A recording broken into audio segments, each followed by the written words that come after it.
I felt a presence come up over my left shoulder, and I could not identify him as being human.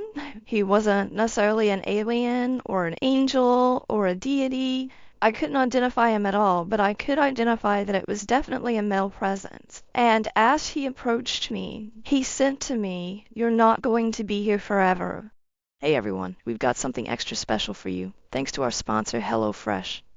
If you're like us, you probably struggle with deciding what to cook every day. That's where HelloFresh comes in, making meal planning easy and delicious. With HelloFresh, you get fresh, pre-portioned ingredients delivered right to your door, saving you time and cutting down on food waste. They offer over 50 meal options every week, so you'll never get bored of your dinners. And the best part is that they're giving you free breakfast for life. You heard that right. One free breakfast item with every box while your subscription is active.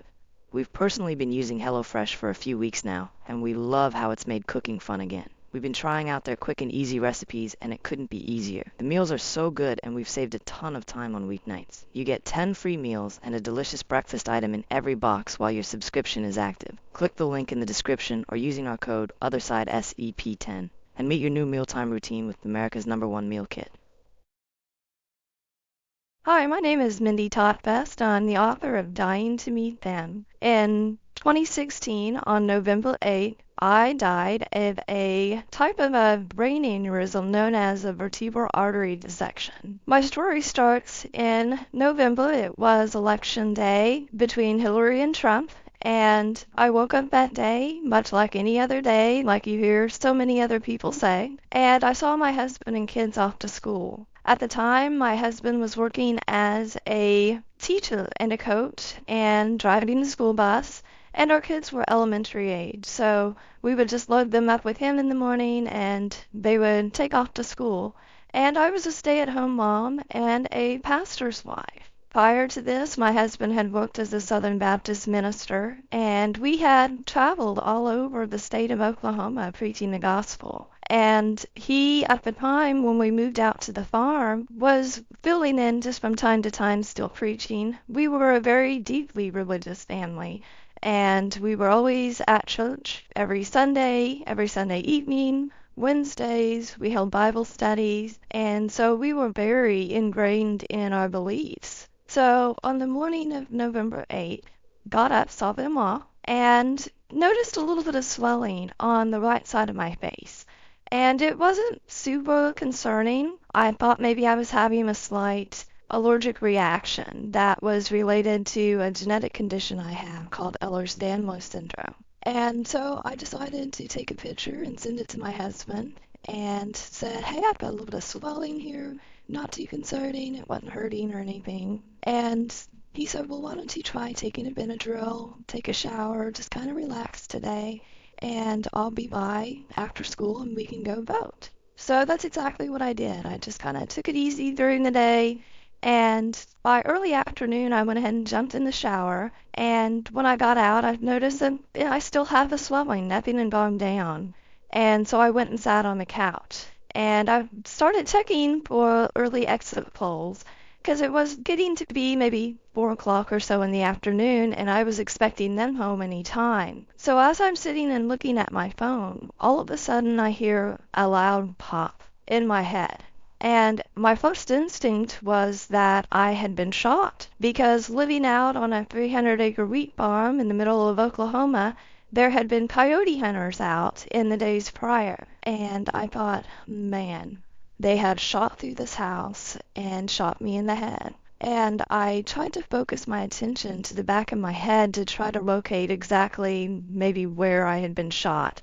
I knew instantly that it was catastrophic, but I was trying to assess just how bad the damage was going to be. I had been an ICU nurse prior to this, and so I started kind of checking my ABCs, the airway, breathing, and circulation. I couldn't feel any blood going down the back of my head, so my next thought was, this has to be a brain aneurysm. With my genetic condition, it causes aneurysms, and I knew that on my father's side, almost everybody had died of aneurysms. But being 36, I was pretty young for something like that to happen, And I had been monitored pretty closely up to that point, so I had no reason to believe that I was at any risk, really, for any immediate problem like that. So whenever I realized that this had to be a brain aneurysm, the next sensation I had was a peeling away, and I describe it best as an electrical avalanche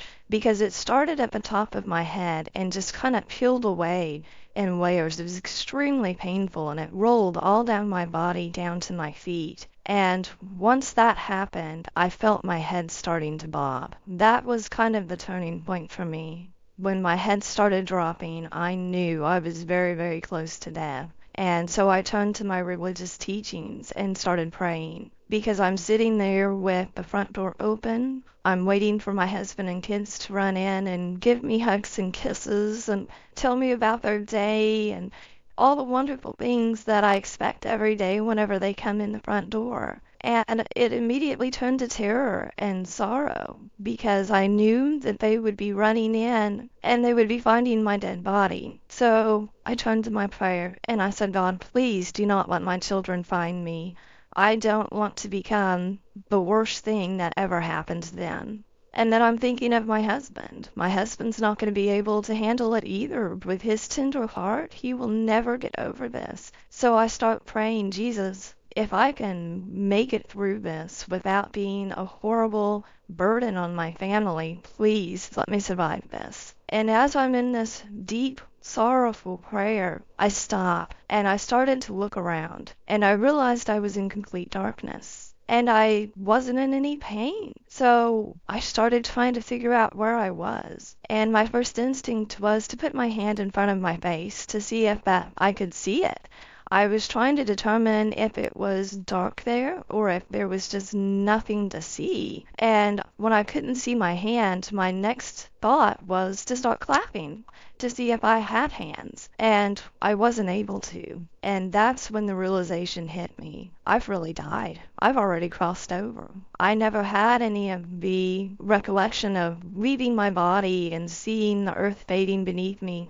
I think I was in such a deep sorrow that I didn't even notice that I had crossed over. So as I'm sitting there in the darkness, I start trying to accept what has happened to me and that I have died. And I'm still thinking about my husband and children. As I'm waiting, I'm praying for them. Lord, if they've found my body, please comfort them. And I'm waiting expectantly. I'm waiting for Jesus to arrive. I'm waiting for that tunnel of light. I'm waiting for my loved ones to show up and greet me. Looking forward to seeing my grandma and grandpa again and just having that wonderful reunion. And as I sat and waited, the longer and longer that time passed, the more concerned I started becoming because nothing was happening and no one was coming for me. And so that happy expectation started turning to anxiety and concern as I waited, and I didn't understand why I wasn't immediately in heaven.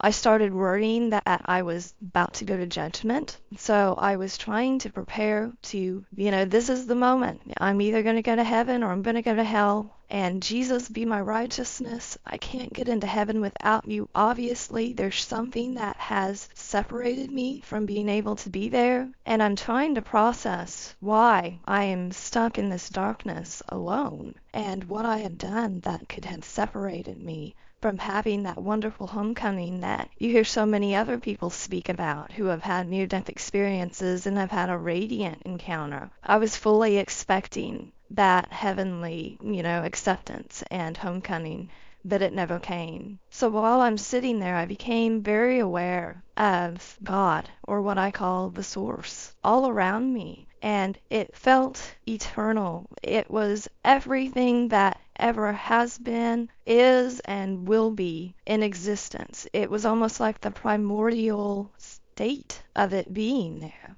where it could come into existence at any time, and it encompassed the beginning and the end. It was everything that ever has been. And what was so soul-crushing for me was that I almost felt like I was in an invisible box where I was separated from everything in existence. And I was at the time still trying to grapple with being separated from my family, from my children and my husband, that I would never see them again at this point. And I was now separated from everything ever in existence. And that's very hard to take. I couldn't understand it. And so I had not a life review, but a deep soul searching, a self-reflection time where I was trying to determine what has separated me. Why am I so horrible? I don't understand. And I started looking at my life and how I've treated others, and I didn't find myself lacking. I found that I had always been kind and loved people to my best ability. But whenever I looked at loving myself, I saw that I had failed terribly in that regard. I failed to love myself enough to think myself even worthy, and it had held me back from so many things that I was supposed to be doing in this life, and I understood that at that point. Once that happened, immediately I felt a presence come up over my left shoulder, and I could not identify him as being human.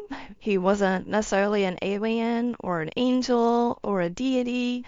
I couldn't identify him at all, but I could identify that it was definitely a male presence. And as he approached me, he sent to me in my mind, "You're not going to be here forever." And instantly it calmed me. And it almost felt like he was hesitant, like he wasn't supposed to be intervening.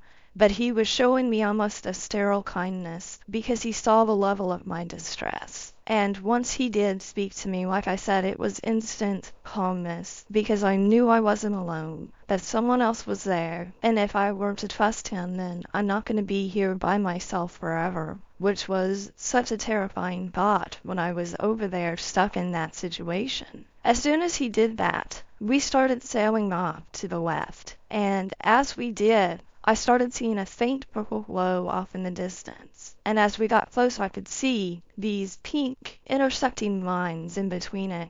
And where they came together, it glowed bright yellow. And it just gave off immense love. And it resembled really a map of brain neurons is how I would describe it whenever I first returned and first started speaking about it. Since then, I've seen pictures of the cosmic web, and it echoes what a map of brain neurons looks like. So either one of these would be a good representation of what I saw. But as we got closer and closer to it, I could just feel that love radiating off. And my interpretation of it was that it was this congregation of souls and of all of the goodness from humanity, from beginning to end, was just there within that nebula. And he told me that's the fabric of humanity. And when he did, I just sat there because I felt like something so amazing had been revealed to me. One of the mysteries that most people don't ever get to see. For some reason, he took me by that and let me see that and revealed that to me.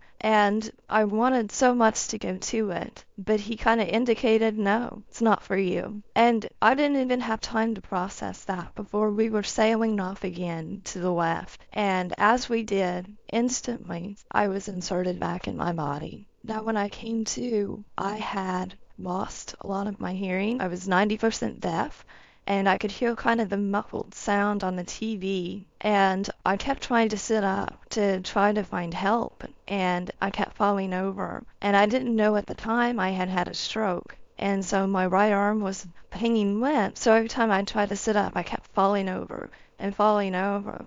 And so that's just adding to my distress. My head was burning. It felt like lava flowing through my skull. And I was trying to grapple with all of this. But I was able to locate my phone and call my father-in-law, who was across the street in the wheat field working. and within 60 to 90 seconds, he was standing in my living room, and I knew I would be okay. About 10 to 15 minutes later, my husband and kids arrived. Thankfully, I was able to sit up at that time, and I was talking some. My words were still pretty slurred, and he went ahead and got me loaded up in the car, and we went to the nearest hospital, which was 30 miles away, to the nearest small community hospital. And once we got there, they were so ill-equipped to diagnose or treat someone with my level of trauma that they completely missed what had happened to me. Within the hours of me being there, my speech had started to clear, I was getting function back in my arm, and so they came to the conclusion that I had had some kind of a migraine or that my neck had shifted. Well, they had told me, we're going to send you home.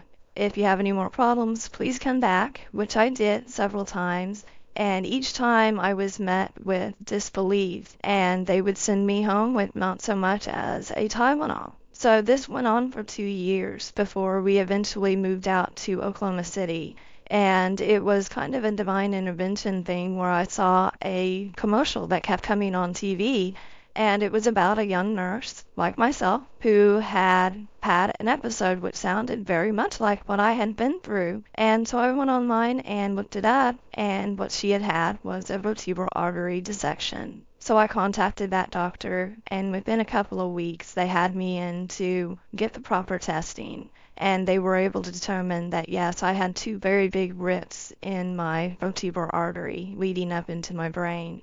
And that's what had happened to me November 8th of 2016. And I was finally able to get the proper treatment following that. And since then, I've gone on to reassess everything that happened to me in the void. After that 2 years of physical healing came mental healing. I ended up going through counseling for a year for PTSD, and then finding IANS, which is the International Association for Near-Death Studies, where they, have sharing groups, and you can get on and speak with other near-death experiencers.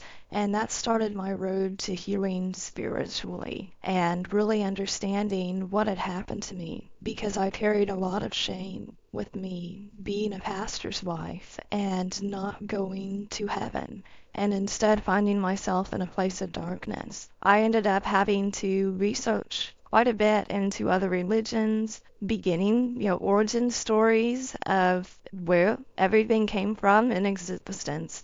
Some of the beliefs from around the world with none or chaos, where things started out of a dark void. I think that where I ended up was exactly where I needed to be to get me back on track. And I believe it was a divine appointment. I believe I was supposed to go there. If I had gone to heaven, I think I would have come back and I would have been like, hey, I know where I'm going. Heaven's real, it's great. And I would never have pushed myself to dig deeper and to gain further understanding outside of what I had prior to my near-death experience. If I had gone to hell, I would have lived in a constant state of anxiety, probably for the rest of my life, trying to deal with that kind of an episode. So I think that the void was a good neutral place, and it really gave me a look behind the curtain of existence. I truly believe that where I ended up was at the control center, where all of this is originating from. And so I'm very thankful now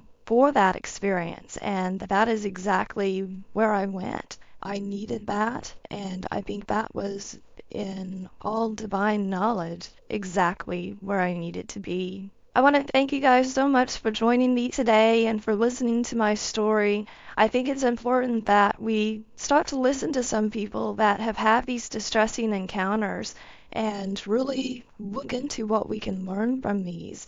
They're really starting to come to the forefront, where people are starting to feel more comfortable coming forward with these kind of encounters that aren't so radiant, but there is still so much to learn from them. And like the fabric of humanity that I saw over on the other side, I would hope that the main thing that people can take away from my encounter is that we are all connected and we are all in this together. And really, we need to learn to love each other. If we can always remember that there is a connection between all of us and a reason for each person to be here, that we can really move forward, as humanity.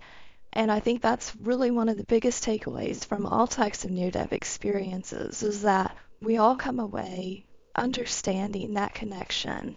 And just know today that you're loved and that, everyone's happy that you're here. If you don't hear it, know that Mindy Tautfest likes you and that other people here at this channel, they like you. And thank you so much for being here.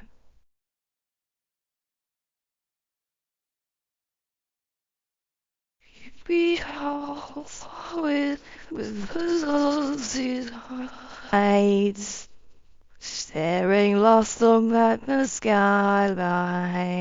We all follow it when the Lord sees our eyes.